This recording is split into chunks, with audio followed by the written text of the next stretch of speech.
Hey, what's going on, everyone? I'm Jeff Bacalar for CNET.com. Today we are checking out the brand new PSP Go.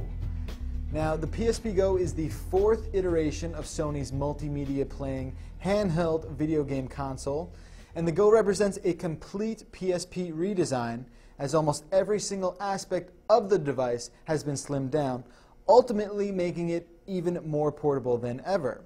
The PSP Go is actually the first PSP that will comfortably fit in your pocket. The biggest change in the PSP Go is obviously the omission of the UMD drive and the addition of the 16 gigabyte internal hard drive. Also, they've added Bluetooth capability as well.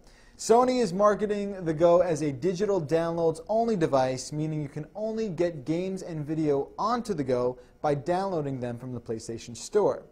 Of course, you can use the included MediaGo software to encode your own videos for viewing on the device, but all of the premium games, videos, and TV shows must first be transferred from either your computer or your PlayStation 3.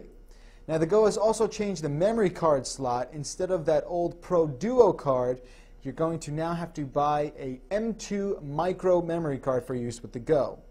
We really like the overall look and feel of the PSP Go, but the sliding screen is noticeably smaller. You're still getting that 480 by 272 resolution, so you're not actually missing out on any of the picture. Now, the D-pad and the action buttons have a much tighter and more tactile operation to them, and the L and R shoulder buttons are much more prominent. We actually like these L and R buttons better than the ones on the older PSPs. Unfortunately, though, the analog stick has been moved to an awkward location. Right now, it's just to the right of the D-pad. The software on the PSP Go is a little different than what we saw on the PSP 3000. One example is that when the sliding screen is shut, you're going to get a nice little calendar here on the display. And we couldn't find any differences in performance when we played games on the PSP 3000 and the Go, and the battery life is just as long as it was on the 3000. You're going to get about 5 hours of playtime total.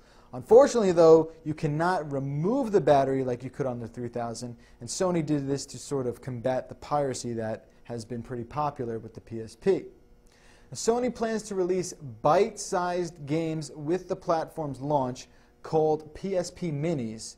Now, these are going to be games that are much less expensive and also going to require less storage space. We really like the idea of not having to carry around a bunch of UMD discs everywhere with us, but the fact that not all of the PSP games in the library won't be available on the store right away is a little upsetting. This, however, may change in the future, but Sony hasn't told us which games are going to be added. As it stands right now, some of the best games on the system are not available for download on the PlayStation Store. Overall, the PSP Go is definitely a very slick and sexy portable gaming device, but its $250 price tag is way too much money to spend, considering that none of the old PSP accessories will work on it, and not all of the PSP games from the library are able to be played on it, since you cannot download all of them from the online store. Because of this, we're not recommending this new PSP Go for new PSP customers. Instead, we recommend you checking out the $170 PSP 3000. I'm Jeff Bacalar, and this has been the PSP Go. What's up, Brian Tong here, and if you want the scoop for all the good and bad inside the Apple world, then the only thing you should be watching is CNET's Apple Bite. I'll give you the latest news, rumors, tips, apps of the week, and even call out the bad apples. So watch it all at cnet.com/AppleBite, and I'll see you there.